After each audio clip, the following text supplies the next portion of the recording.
Hello, everyone. Thank you very much for joining us today. My name is Valerie Cruz. I am an Olympic swimmer from Guatemala and the creator of this webinar series. I will be your host and speaker for today, and we are very excited, very excited to welcome you to this new edition of Underwater Chats by Panama Aquatics. It was created by and for athletes with the goal of creating a safe conversation space for crucial subjects of development and support that are not commonly discussed in the aquatic community. We have a great webinar prepared for you today, navigating body image on and off the pool deck. We will discuss unique challenges and opportunities surrounding body image in aquatic sports, and we will learn from our incredible speakers today, whom I love very deeply, and I admire so much for who they are as both people and athletes, and they'll really share with us very practical tools for navigating media usage and self-talk in the promotion of a very body positive approach to optimal performance in aquatic sports. So yeah, I'm so excited to introduce our panel for today as we embark in the conversation. First, we have Celina Marquez, who is a swimmer from El Salvador. Celina, do you want to go ahead and introduce yourself? Hi, everyone. I'm Celina Marquez. I'm from El Salvador. I'm also an Olympic swimmer, and I am so happy to be here and start chatting with you guys. Thanks, Celina. We're excited. And then we have Erin Scannell, a diver from the United States. Hi guys, I'm Erin. I previously dove at Northwestern and am now working in marketing, and I am an American. Amazing. And last but definitely not least, we have Maddie Sims, a swimmer from the United States as well. Hi everyone, I'm Maddie and I am a swimmer from the US. I swam at Northwestern as well, and I'm so excited to talk to you all today. Great. Thank you all for joining us. So how the webinar will work today, I will start with a couple opening words just to get us into the topic of body image in aquatics, especially the role of social media that has currently and has had an impact for a very long time, and how we're currently thinking about these issues as we talk about fitness representations online specifically, and the impact that has on general publics, and especially how we as aquatic athletes can tackle it. And then we'll open it up to the panel, and we'll transition into our Q&A section. So if you guys have any questions, please feel free to put them in the Q&A function at the bottom of the screen at any point during the webinar, and we will get to those after our discussion. So for a little bit of an introduction to the topic, I feel like all of us as aquatic athletes have had the experience of body image being at the center of many conversations and experiences, whether that's positive or negative, as athletes, and especially as aquatic athletes, our bodies are very much the center of our performance, also the visual aspect of our sports, especially the type of, competition training, like attire that we wear, especially like swimsuits, being on pool deck is just very much a part of the experience of being an athlete. And if you started, very early on, maybe it's not something on your mind, but then I feel like athletes, as they go on in life stages, that becomes more and more present for them, whether that's, through comparisons to other people, or just generally how they feel about themselves with, what they're wearing, or anything that goes on with their self-perceptions on deck, off deck, even, in the weight room or dryland room. For divers and artistic swimmers also, in the gym, once they do like different, other types of training that we don't do, right? More oriented towards gymnastics and flexibility and things like that, that swimmers, open water swimmers, water polo players are probably not as exposed to, right? So yeah, and a little bit of, the role of media in all of this. We know that for decades, right, we've had the influence of body image through what we perceive in media. And more recently, we see, through social media, we're just exposed to body-centric content so much of the time. It really does have an impact, and, more and more research shows it, that it does have an impact on self-perception, self-esteem, general well-being. And a really interesting part of it, and this is what my research is very much focused on, is the impact of fitness content on social media. and the impact that it has. And surprisingly so, we think of, okay, fitness content is going to have, like a healthy message, a healthy connotation to it, kind of like inspiring people to be active. But really what we're seeing is that it's having this counter effect, that it's being even more influential on thin ideal internalizations, fit ideal internalizations, disordered eating, and exercise behaviors in order to achieve these standards that are being promoted online. So it all ties into how that impacts our well-being, how that ties into mental health, and especially in my research, interviewing athletes, it's really interesting how that's even exacerbated if we compare non-athletes and athletes, and especially if we talk to athletes around that are involved in body-centric sports and image-centric sports, how that is more exacerbated, right? And that's how that is always a topic undermined, both through conversation with coaches, with physicians, checkups with nutritionists, and like body fat percentage is always in the conversation as to what your body looks like and how that relates to performance. And a little bit of what I also want to talk with you all today, I know you all have experiences with this, is how a lot of the times body image is centered on, thinness equals good performance, or thin equals fast, or thin equals, I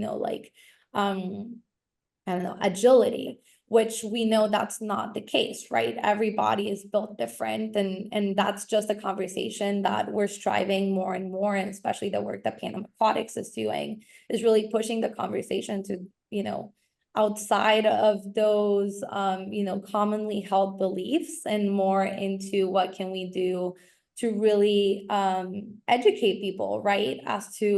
And that goes to athletes, that goes to coaches, that goes to officials, etc. Anyone in the pool deck, the influence that this has, right? And how can we best develop athletes? What is that portion of athlete development that will help not only in our content, we have such a diversity of people, right? We have people from Latin America, we have people from the Caribbean, we have people in the US, Canada, like there's not one body type, there's not one particular, image, especially across disciplines. We have such a variety of disciplines in all of aquatics. So yeah, just things to keep in mind. I think it's so important, and I'm so curious to learn and hear more about your guys' experience, and how this plays and in the topic of this, like language that we're typically exposed to in aquatics. Do you guys have like particularities of things that you probably like heard growing up that you maybe either agreed or didn't agree with, or believed at the time, and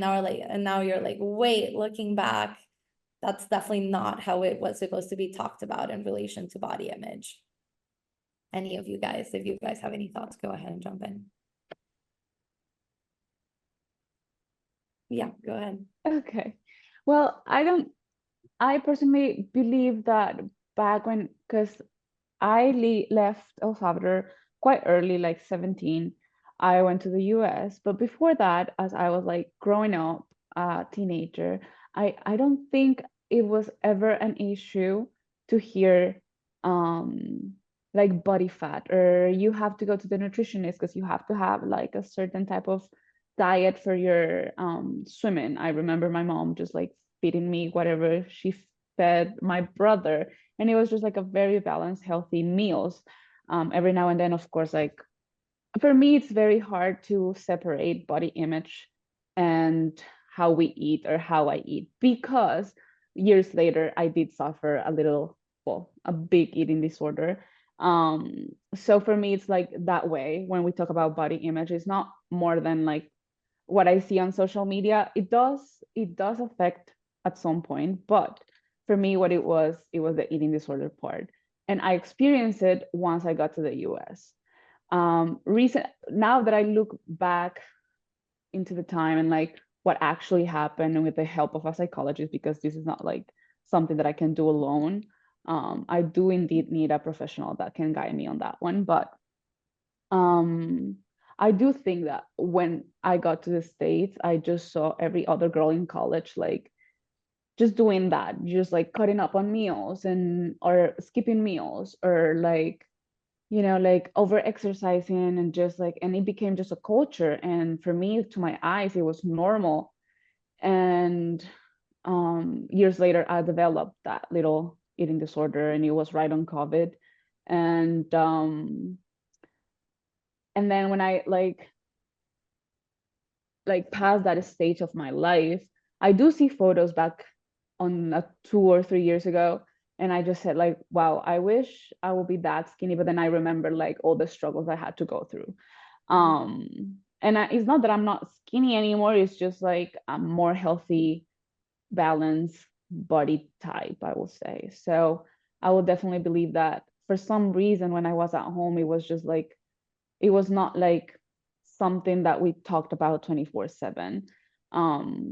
But in like when I became an independent woman, it did like maybe like stay in my head and just like started doing some stuff that I never did before. And that's when everything went down. Yeah, no, that totally makes sense. And I feel like there's a lot to be said, right, about like culture on like eating and exercise, especially within aquatics, and like the role that teammates have as well, right? Like what we see, both positive and negative, right? Yeah. That has us, I don't know, like Maddie, Erin, do you guys want to add to that, or the previous, question of, particularities of things you saw that you might or might have not agreed with?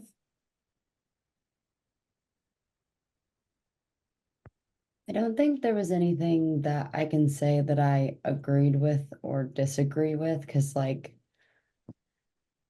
it's hard because this topic is, you know, sometimes culture only exists in the time frame, if that makes sense. So like I grew up as a gymnast and then transitioned into swimming, diving, and water polo in high school, and then I dove in college.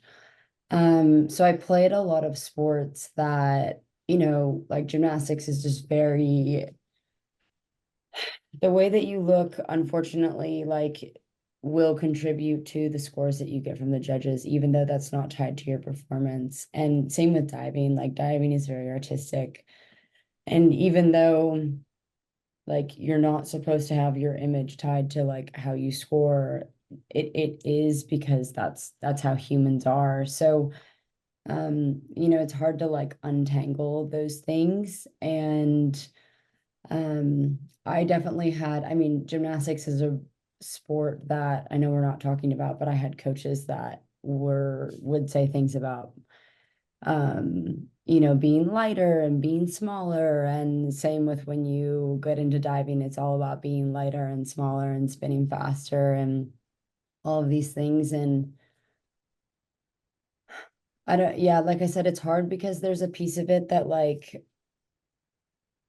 being more fit a lot of times does help you with your sport, but being fit does, not being more thin. And being healthier, I think, helps you perform better in your sport, but not being thinner. You know what I mean? Like, I guess I wish that our like nutritionists and sports psychologists had talked to us more about like health, because like when I stepped away from the sport, like I kind of had to take stock of like what healthy meant for me and like how I wanted to achieve that. And like health for me is not just eating and exercise, like sleep and sunlight and reading and being a part of a community and having friends and talking to your mom if she's in your life. Like, there's more things that go into like health than just eating and exercise, and kind of taking stock of all of those things and like looking at it in a holistic way, like in the season of life that you're in,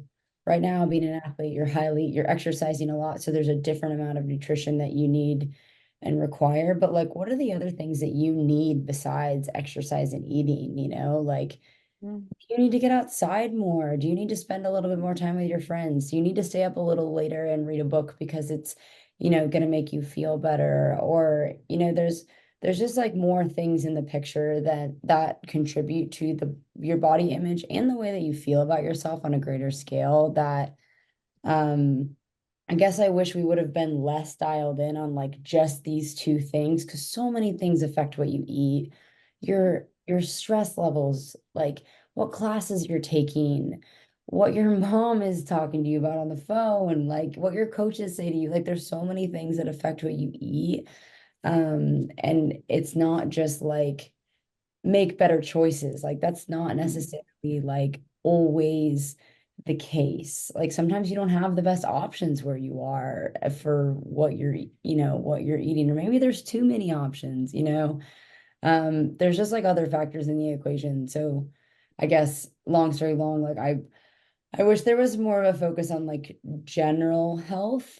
And the way that that impacts kind of like performance and other things, like including, but including nutrition, but also other things.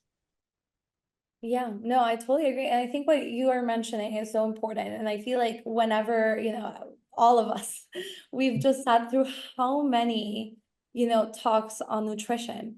And we're all like, yeah, I know, right? And it's because of that, we're taught about it as to like one way, you need to be smart about your choices. It's always like such a controlled and like active choice when it's exactly what you're mentioning. It's a balance, it's your lifestyle, it's something that should be considered as one factor in all of these things. And I think that's exactly what, I agree with Selena, and like your experience also, I had a very similar experience of, growing up in Latin America and moving to the United States, and they're kind of like this association with like food and exercise being like overemphasized because that's maybe it's just the time and period, exactly what Erin's mentioning, right? It's like a stage in life or a moment in time of what that is kind of like, evolving into, or what particular period of your life. And maybe for a lot of us, we had never cooked before, and now we have to make those choices. And it's like through our conversations of nutrition and exercise with the younger generations, what we're trying to do now, especially with the series, with what Panama Aquatics is doing as well, is kind of like, how do we understand these topics not as isolated but together? And also, how do we break that conversation of you need to be smart about what you eat, right? It's how do you fuel your body, and what does your body need for the sport that you do, for your genetic composition, for any other underlying health conditions. A lot of people don't consider that, right? Like I deal with pre-diabetes, right? And that's something I have to deal with all the time, and that's something to consider. A lot of people deal with a lot of different things, and that's generally not talked about as to how your body reacts to those things as well. So yeah, so I think it's just so important. And I don't know, Maddie, do you want to add something to that? Yeah, I think kind of going back to your question earlier, Val, about, like being in a team environment and how that can kind of impact it. I think in my personal experience, a lot of, I don't want to say issues, but like where I ran into this a lot was with coaches, similar to what Erin was talking about, coaches telling you, like smaller is faster. If you're smaller, you'll be faster. Cut back on your food, you'll be faster. That was the answer to everything. And I really feel like that trickles into the team mentality. I saw that happen even in college, when with upperclassmen as well. I think it's a really pervasive mindset. And I think it's something that kind of what Erin already touched on, but I think it's something that I can sort of see the community, like the health community taking apart. We know now like one body weight can look completely different depending on your body composition, right? So being lighter isn't necessarily better. You can have so much more muscle and strength and weigh, a higher amount. And that is what's important for sport, strength and having the endurance to make it through your races, make it through the day after your sport. There's more hours in the day than just practice or competition. And so, yeah, I think I just always go back to the idea of like cutting back on food or being small in a way I felt kind of made me shrink myself, and it shrank kind of my worldview and my life view. I just, your whole world becomes what you're eating next, and how you can take away things from yourself, or how you can push yourself a little bit harder. And you like I could actually, when I look back on it, I can see like I was losing like life from myself, like I was too tired to go out, or I would pass on things to go work out some more, or I would pass on things because I didn't want to eat, or like, whatever. um and so I think, yeah, I think when you deprive yourself in that way, it's almost like you're telling your body it doesn't deserve to have what it wants or have what it needs to really like function at its best and feel its best. So yeah, I think it's difficult when you're in a team situation where people have that mentality, or you have someone at the top, your coach, someone you really trust telling you these things, or even, nutritionist or whatever. But I think one of the biggest things I wish I had focused on when I was younger and really competing was listening to my body and trying to trust my body and what it was asking for and what it wanted, a little bit more. Because once I started giving myself like more food, like none of the horrible things I thought that were going to happen happened. I felt so much better, and I actually like felt myself come alive again. So yeah, I think that's something that just like really stands out to me in my career. Yeah, totally. And I think you mentioned a couple great things. It's like the compensation part. I think that is not usually discussed, right? So it's like, oh, okay, they told me, right, you have your nutrition plan. And I personally felt this a lot. And this was the experience with you guys, especially Selena and I, that were, from a very young age, in Olympic committee, regulations. We have checkups like every month, like we were monitored 100% of the time. I think since we were like, what, 8, 9 years old, maybe Maybe. younger. So this conversation of like everything that you like, your fat percentage is measured every week. Your fat percentage doesn't change that fast. Like, why are y'all doing this? Like, and for a little kid, that's too much. And I remember like I was usually like pretty on the light side. I was never super skinny or on the heavier side. But I remember every time I hated going to the nutritionist. It shouldn't be the thing for an athlete. You should love going to the nutritionist and learn more about how to fuel your body, and learn all these interesting things you can about how you can improve your performance through fueling. And I remember I just hated it because every time the first thing was they would measure my fat percentage, and the first thing is you're heavy. You have too much fat on you and you just need to cut it. And that as an athlete is the only thing you hear.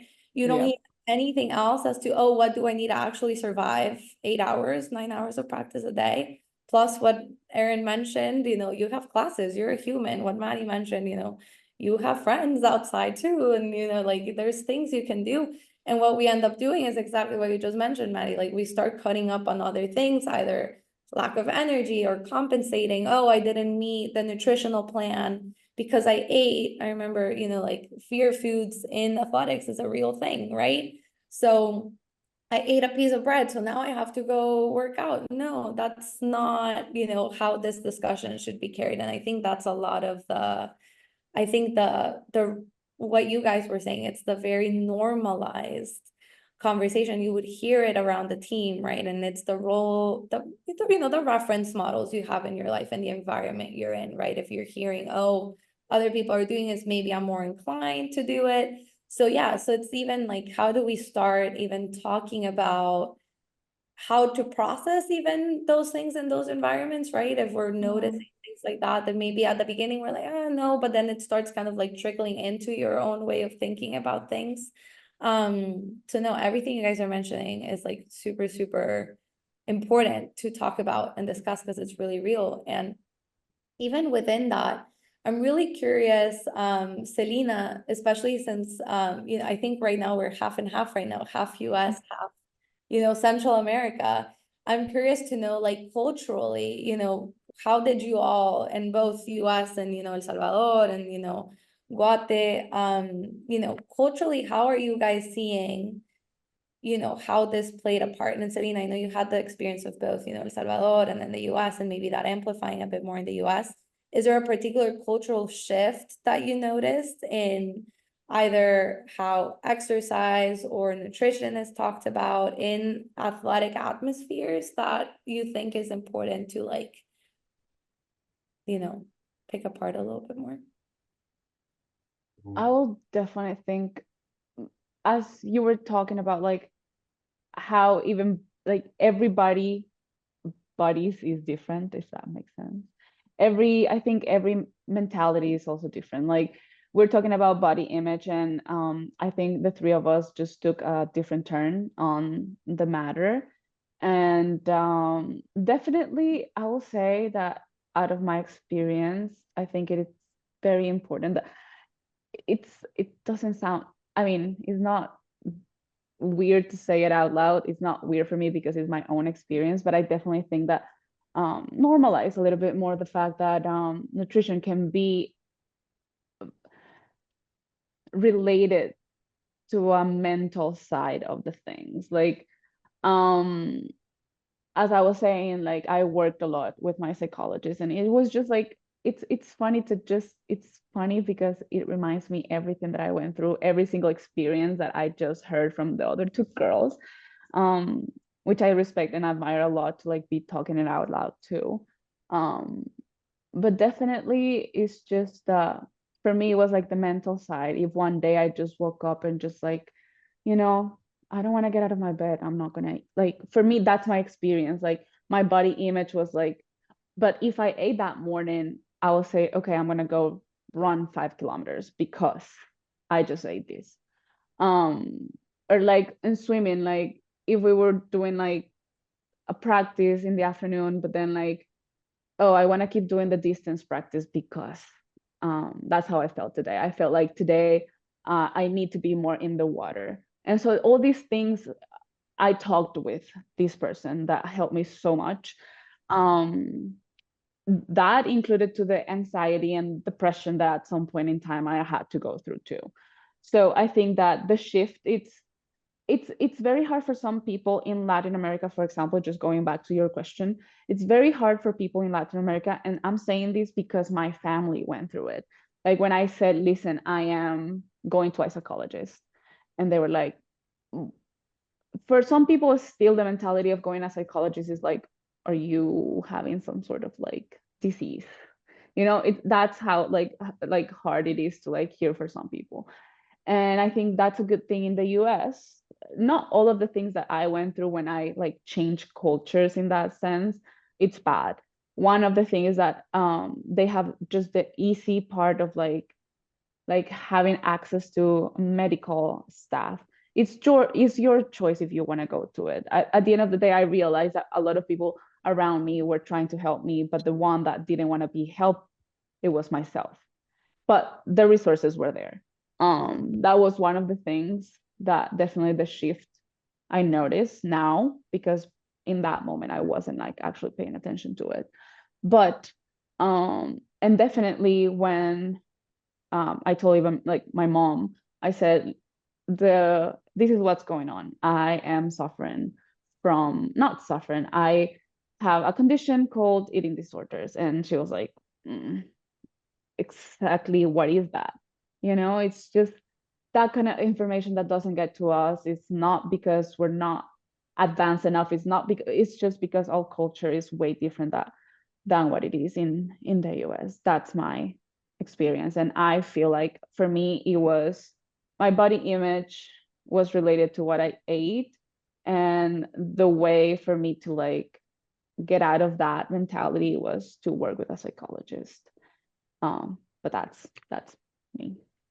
Yeah, no, totally. Thank you for sharing, Selena. And I think that's so important. And especially ties into both what Erin and like Maddie have been saying, kind of like how it sort of is kind of like trickled into your identity or your schedule or your, you know, routine, or even how you interact with people, or like how you plan your day based on that.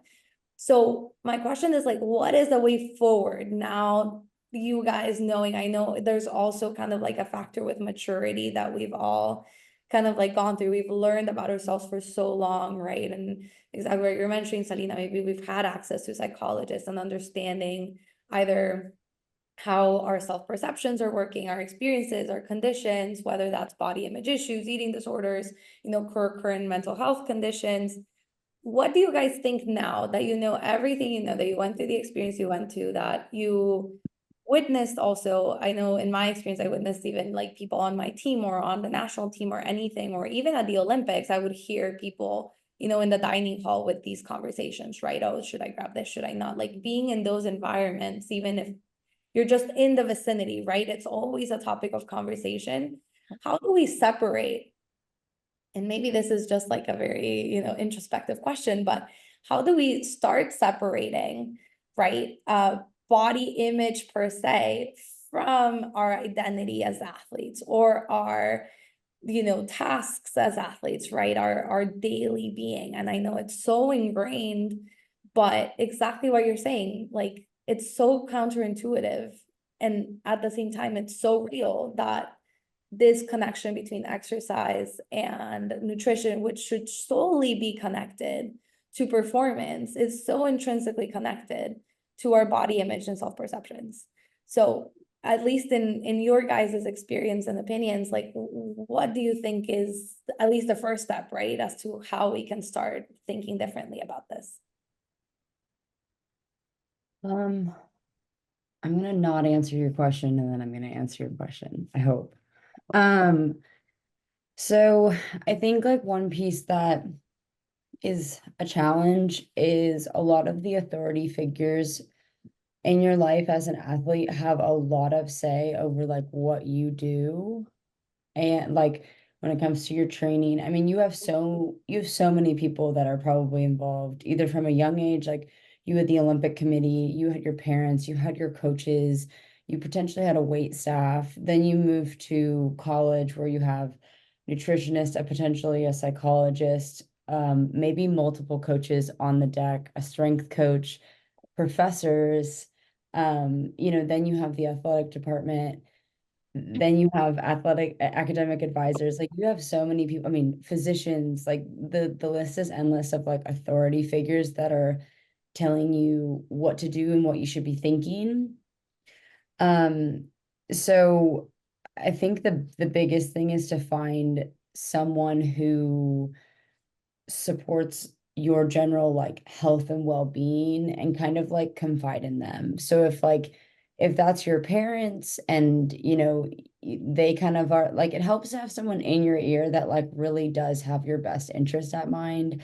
And like for me, that wasn't my parents, that wasn't my coaches. Like for me, it was a teammate, and it was someone that was like, you know, Erin, it's Friday, it's been a long week, like let's go get a cookie and some ice cream, and like that's what we need right now. Or like, hey Erin, like, you know, competition's in a week, like we gotta like, you know, start eating a little cleaner. You know, I don't know, just someone who's kind of like there that like really does have your best interest at mind and is always gonna like have that tough conversation with you when you need to have it, and you know, support you when you need it. And that could be anyone, but the people in your ear are not always gonna know what is absolutely best for you. So like, unfortunately, the only person that knows that is going to be you. And that's something that you just learn over time and over iterations of life, which is challenging. But I mean, for me, like, I mean, I had a really tough time with body image, like specifically with my parents. So it was like not like I could go to them. So, you know, seeking other support was needed for kind of the situation that I was in. And I totally forgot your question, so I didn't answer it, but I well, think you answered I mean, it pretty oh, well. okay. All right. Sorry. Yeah, lost my train of thought. No, that makes sense. And Maddie or Selena, anything that you guys are thinking in regard with this? Yeah, I think something that immediately comes to mind, and I know Val, you spoke about this at the beginning of the talk, but I think there are, you know, I think what Erin said is so true. Like there are so many voices in your head when you're an athlete, and you know, they're all gonna try and tell you that they know best and like that they know more about your body and you than you do. And some of that's inescapable, but I think there is some noise that you can kind of either quiet or eliminate. And so something that comes to my mind immediately is social media. Um, you know, I think we have to be really honest with ourselves about who we're following, what we're looking at, what we're thinking when we look at things, because, you know, the studies on social media really show that it's the comparison aspect that really is the like catapult for all these really horrible feelings and anxiety and depression. So, I think that's something that, if I were to go back in my career, I would really start to become a lot more mindful of what I'm looking at, what is going on in my head when I'm looking at it. And then that, that's the moment that, I either needed to talk to someone about it or, take it upon myself to unfollow those accounts, mute them. I think getting off social media would be ideal, but it's not super reasonable at this stage in life. So I think that's like something immediately that comes to mind. I know Selena has talked about this a lot, but I really think that finding help from a trained professional, if this is something that's really weighing on you, or, it's just constantly in your head, I don't think we realize how much brain space this takes. And, just think about all the things you could do with your day if you weren't just constantly, swirling about body image or food or dieting, exercise. So I think that's, if it's available to you as a resource, it might take a few times to find someone who works well with you, but having that kind of like educated guidance on this is super helpful. I don't think it's like, ever too soon to start. I wish I had started talking about it sooner because, by the time I started talking about it when I was 18, it was already so big in my life. But, you can always overcome it. We can change patterns. We're smart people, we're hardworking. So I think that's something else to keep in mind. Like, even if you feel like you're trapped in this mentality, mindset, you're trapped in this like diet culture, like you can get out of it. Selena right here is like proof of that. Like, you can get yourself out of it and like return to a healthy life, and then you can have great success. She's going to Paris, so amazing. So I think there are a lot of different things that you can do, but those are the main things that stick out to me, and something that I've been working on personally is just like telling myself, like, you deserve to eat, you don't have to work to eat. I think that's something that's really like ingrained as an athlete. So yeah, I think those are the main things I would say. Yeah, totally. And how And about if I may ask, or if I may add to that, I think, or to answer that question for me, it's because I'm talking with three women that are already retired, or I don't think they are actively professionally swimming, and I'm still discovering myself in like the sense of swimming. It's all I've known, So for me right now, it's like I'm in the point of my life where I have to separate what I am or who I am as an athlete and who I am as a normal, regular person. So I think for me, the way to answer that question, how to separate it, it's basically know what is healthy for you when you're an athlete and what it is healthy for you when you are out of this sport. Because the habits that you had when you were an athlete are not going to be the same, even if you try for as much as you can to keep them as a normal person. I don't like to say normal, but I don't find another word. Just out of the sport, a retired athlete are gonna be way different than they are while you're being an athlete. So I'm pretty sure you guys already went through that, but I am on that stage where I need to know, like, as I said, like in a month and a half, I'm just gonna be Selena, and I'm happy with that. But I just need to know that, yeah, as soon as I step out of the professional side of swimming, life is gonna be way different. So finding healthy habits and knowing that we are not we are the same person, athlete and person, but human, sorry, but it's not exactly the same. So yeah. Yeah, and I think you bring up a really important point, not only with like identity and, sport and like life after retirement and that component, but I think a lot of what is usually not talked about, it's like, oh, how do I prepare myself professionally after sport, right? Like, how do I find myself in that route or my identity? How do I separate, like exactly what you're saying, Selena the swimmer and Selena the person, right? But it's also, I think, something that is not usually discussed is like, body image and how our body changes after we retire. We go from training an insane amount of hours a day to nothing. You know, if you need a break, if you're very burnt out after you retire, your body needs a rest. And if we add the components of everything, you know, across the board that we've mentioned, of this component of over exercising to compensate for, you know, caloric intake or anything like that, we're looking at a lot of exercise there that either trickles down into what you were saying, like a normal routine, right? And even what is normal, right? Is normal, I think for us, at least for me, if I go to the gym for 20 minutes, which is a very good workout, right? Like what a regular human needs of exercise in a day, we still might feel like, I remember I had these feelings of that's not enough.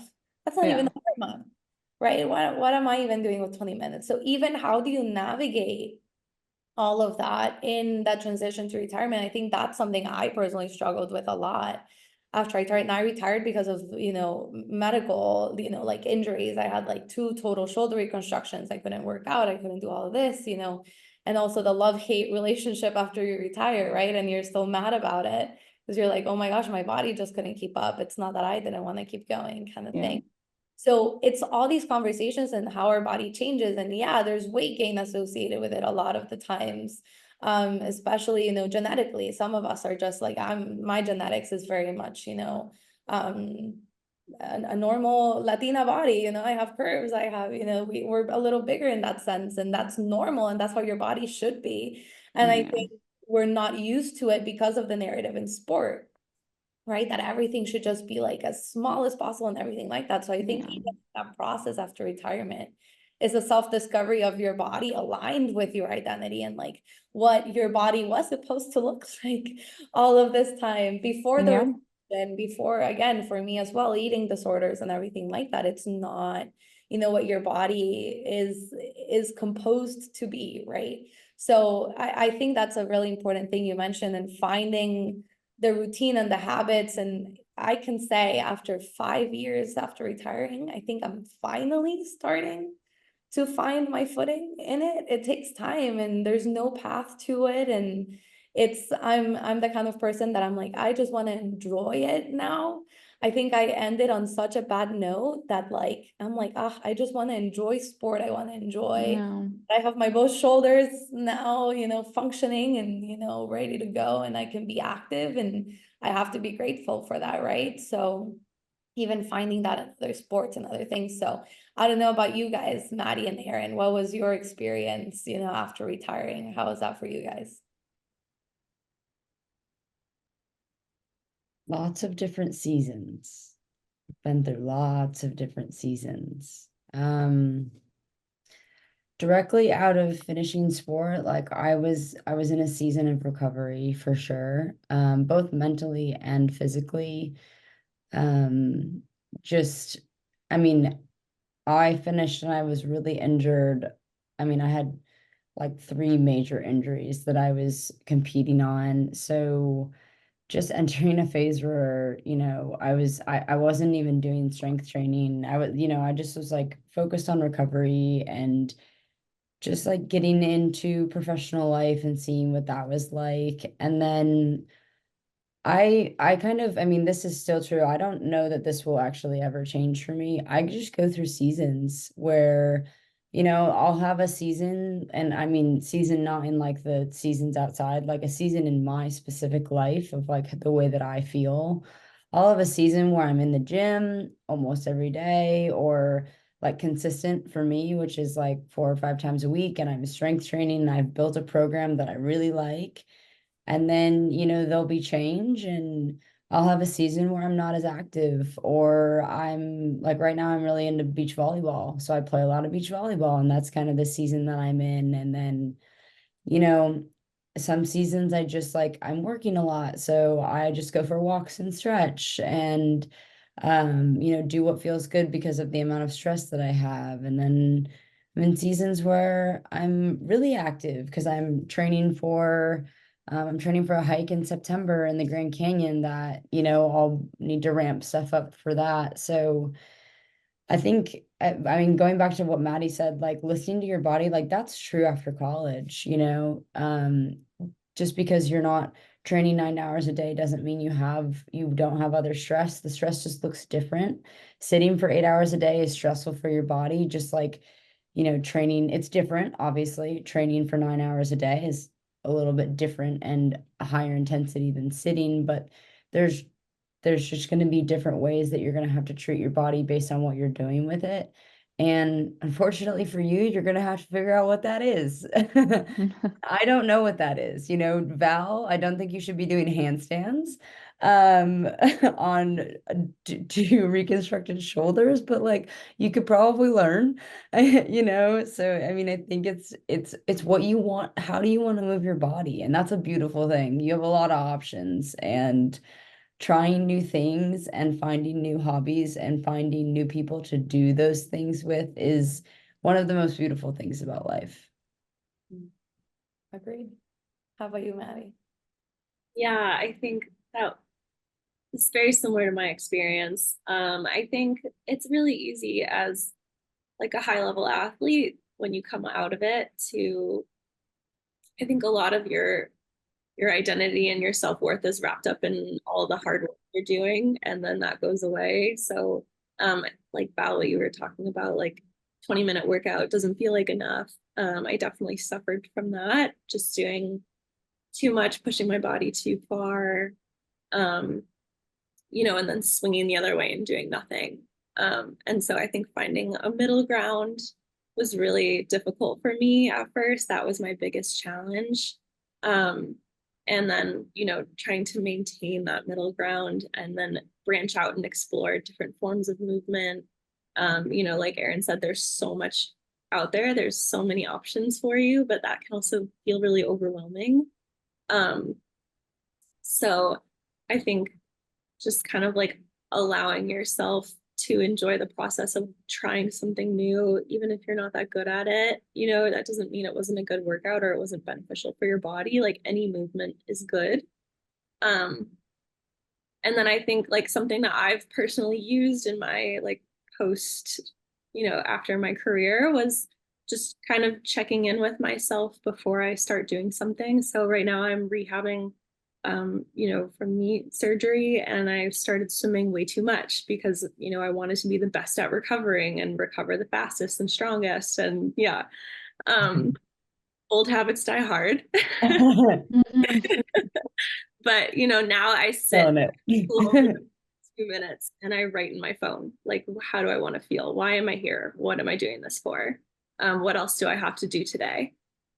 So, you know, I think there are different strategies for different people. But I think that's something that, and I know I've like said this a few times now, but I really like, I'm so passionate about just checking in with yourself and trusting yourself as an athlete. I think is the best thing you can do. And you're still an athlete after you stop competing, after you're done training. So yeah, I think, and the earlier you start that, the earlier you can understand your thought process, what you like, what makes you feel safe, what doesn't make you feel safe, what is hurts, you know. All of these things I think will only help you later in your career and later in life. So I know that there are younger athletes on these calls. And that's just like something from the beginning I wish I had done more of. And I think it's something, you know, you can do with yourself, you can do with a therapist if you're working with one, or you can do it, you know, with someone you trust, whether that's a family member or a friend. Just take a few minutes and, you know, share what's going on in your world and really like tune into that and take that with you. Like, you know, your body best. And as long as you stay true to that, you know, you're going to feel, you know, fulfilled and healthy. Yeah, I'm gonna piggyback off of that. I would say something I would really recommend to younger athletes, and like I wish I would have done this more consistently. I journal like a little tiny bit every day. And I'll usually write down, I mean, I have like 8 things that I write down, like a high, a low, how I moved my body, how I felt, what my mood was. But I would recommend starting with like one line. How'd you feel today? And what's something good that happened? And do that every day, because when you're struggling with something, I could be struggling with something 6 months from now, and I'll go back through my journal and ask myself, okay, how did I get here and how do I prevent it in the future? Right? What led up to this? What was I thinking? What was going on in my head that caused this? Because it doesn't happen overnight, and it's not going to happen overnight. Mental health is typically a chronic issue. So if you can go back in a journal 6 months prior and look at your, how your mind is developing and what you're thinking as you're going, and you don't have to write, it takes 15 seconds, right? One line, how you're feeling, something good that happened that day. You can also write something bad that happened that day. Whatever you want to write, just write something that reflects your current psyche. Helps so much. Oh my gosh, I can go back years now and be like, wow, in September every year, I feel seasonal depression. And now in this year, I'll literally think, okay, September's coming. I usually start to feel seasonal depression. I'll tell my friends, like, hey, I usually get seasonal depression during September. Can you just be sure to check in with me a couple times this month? I just get a little down and I get really in my head. Can you just give me a ring a little bit more, or reach out, or send me something, cute or fun, or if you could just think about me or pray for me, or whatever you can do to just kind of lift me up, makes the biggest difference in the world. Then when it happens, they're like, hey, Erin, you get a little bit of seasonal depression. I got you some flowers. And then you're like, oh my gosh, I have the best friends in the world. And it's like your self-awareness pays dividends for future you. Like, look out for future you. And that can be true for, we're talking specifically about eating. Like if you're starting to write a lot of things having to do with eating, and that's an intrusive thought, like, recognize that, sit with it, and, is this something I need to discuss? Is it something I want to journal about and expand on more, like with myself? Is it something I need to start to tell someone? Recognizing it is kind of the first phase. And then you can move on to like, do I need to seek help? Or is it just something I need to recognize? So anyways, that's really helps me with, injuries, knowing where my psyche is at, and also just paying attention to myself, like taking a second to just be with myself. And like Maddie said, like, where are you at? Only you know what's going on in there. And sometimes no one else needs to know, you just need to tell future you or past you what's going on. And that's really powerful. Yeah, totally. No, thank you guys so much for sharing. We'll have a quick Q&A section. I know I've been getting a couple questions from you guys. So as always, I would like to remind, if you have any more questions, we'll try to tackle them. So put them in the Q&A function at the bottom of your screen. But I'll get started with the first one. This one is honestly for anyone who wants to answer it, but it goes into something that Maddie said. How can we start building that self-awareness to change negative patterns? Yeah, great question. It's something I'm working on right now. So I can tell you what I've been doing. So really what I've been doing is taking a few minutes in the morning to just really like sit with myself and think about how I'm feeling. And then, like I said, anytime I am doing like a workout, I take a few minutes to just kind of like journal in my phone. You can do it in a real journal too. But I think there's kind of two parts to it, right? Like we need to be fully honest with ourselves about what we're thinking. It might be embarrassing. I'm a little embarrassed when I write like I'm at the pool because I want to burn calories, right? But when you're really honest with yourself, that's when you can start changing those patterns. So I think that's the first part. We have to like tune into exactly what we're thinking and be brave enough, one, to admit what's going on, and two, to know that you're not alone. If you have these thoughts about body image or working out or eating, like, as you can see, we're a full panel of women who have the same struggles. You're never alone in that. And then changing the negative behavior is hard. It's really hard, right? We are wired to push through. We're wired to have grit, to never give up, to stick to our goals, to do what we're told. And so I think kind of taking apart that wiring is the second step, right? So there are days where I am like I have no other reason to be here except I want to burn calories, right? I don't actually want to be here.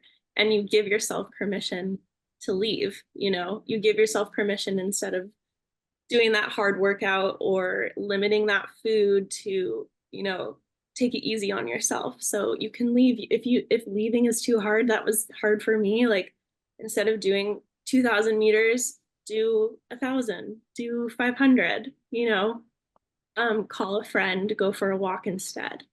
There are things that you can do to kind of break the cycle, and they seem small, but they're actually like really huge acts of rewiring your brain and rewiring the way you view these things. So that would be my advice. And the next one, oh yeah, Erin, do you want to add something? Oh, I was just snapping. Amazing, great. And the next one is actually for you. So someone is asking, how do you open up to friends to ask for support when you need it? How do you break that barrier of, oh, I don't want them to know that I'm struggling, but I would appreciate their support? Yeah, so I think you need to kind of understand where you're at with that friend. I mean, there's certain friends that I won't open up to, and there's certain friends that I will. So if there's a friend that you feel like you can be your total authentic self with, and you really feel like you have an honest relationship, I really don't feel like that friend will ever react poorly to you asking for help, because typically people really want to help. So, you know, if you don't feel comfortable having a conversation like in person, you can shoot them a text. I always, you know, you don't have to make it like a big deal. If you know, sometimes you can send a meme that you find like applicable, and then, you know, you can find other ways to break it that doesn't seem that seems more approachable for you. But take the pressure off of yourself. Shoot him a text, say, hey, I'm really, you know, I'm really struggling with this. I just wanted you to be aware of it. Like, you know, you don't have to say anything, you don't have to do anything. I just want you to know this is kind of on my mind. And 9 out of 10 times that friend will say like, hey, thanks for letting me know. Is there anything I can do to support you? And yeah, if typically when you ask for support in an open and authentic way, you're not going to get a negative reaction. And it feels a lot for you to be that honest with someone else, but like I can guarantee you like that person's going to be really, really honored for you to have been so open with them, because usually vulnerability breeds vulnerability, and then they'll tell you, I bet they're struggling with the same thing. I really do, or something very similar. Or they'll say, hey, like I've been thinking about that a lot too. Coach said that to me and that really bothers me. And you know, that's how your, you know, community and your network is built. Yeah, awesome. And then we're right on time, but I want to get this last one in, so I'll tie it into like closing thoughts for each of you. So the question is, do you have any tips on managing body image / like self-awareness? And I'll add in, what is like your lasting like message or like advice that you would like your younger self to know? So Selena, why don't we start with you? Definitely an advice. Well, not an advice, but like a tips and that I've been like working on and like also like putting into practice myself. Um, yeah, of course, like reaching out to friends is very important, and reaching out to the right people in the right moment and everything is so important. But sometimes what I do is just like stand in front of the mirror, look at myself, and you know, just, hey, you're doing a great job, you know? Like you're doing good. You look good, you know? Like it's a very funny story. The other day, I went to store just randomly because this one friend needed to like fit a dress. And I was just there to like look and be a good friend. And then she was like, you know, you should try that on. And I was like, no, I can't. Like it will look like so weird, my wide shoulders, whatever. And it was a hot pink dress. And I was like, okay, I'm gonna do this. And I like put it on and I stand on the little stand on the shop. And I look at myself in the mirror and I was like, okay, like you're looking good, like pink looks good on you too. Or like, maybe my body looks pretty good. It's like one of those little like thoughts to yourself. Sometimes it's very important to like positive thoughts and like, encouraging thoughts to yourself. It's important to like, as I said, a little pat in the back is very important every now and then, if not every day. But you're doing a great job. Everyone is doing a great job, and everyone is doing it as much as they can, and as like the best that they can. Really. And Maddie, how about you? I would say very similar to Selena, like you can control the voices in your head. So if you're telling yourself every day, like, I don't look good, it's gonna weigh on you a lot more than you think it will. So that's another way to kind of like break that cycle, is to actively tell yourself, like, you look good, you look strong, like things like that, I think that's really important.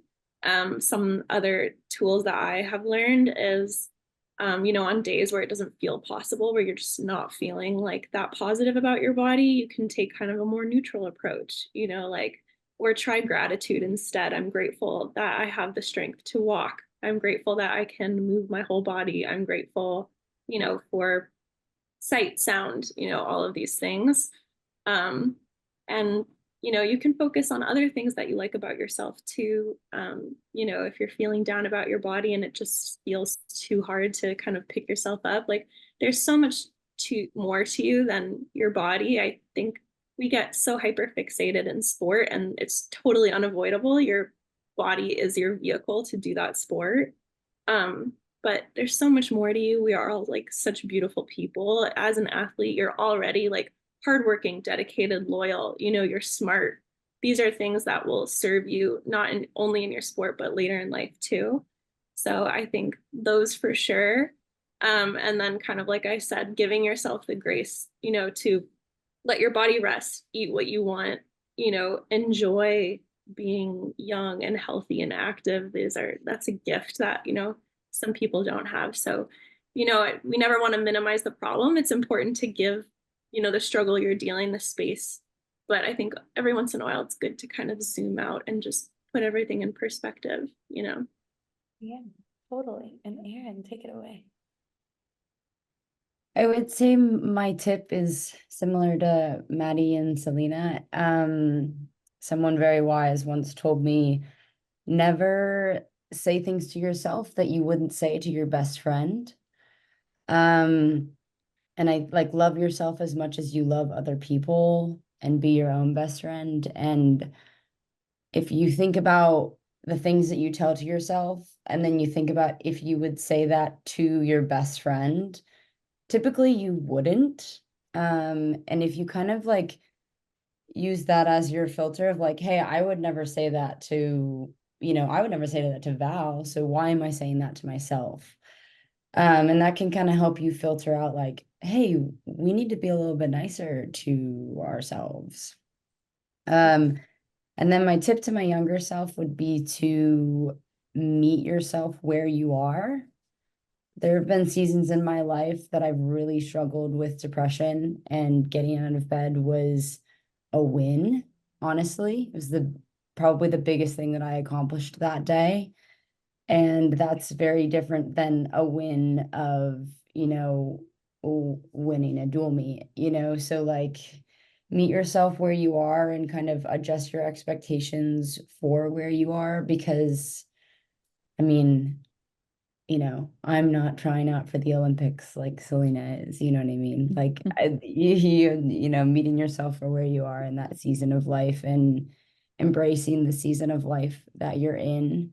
Like giving it a hug. That's what another wise person has always told me.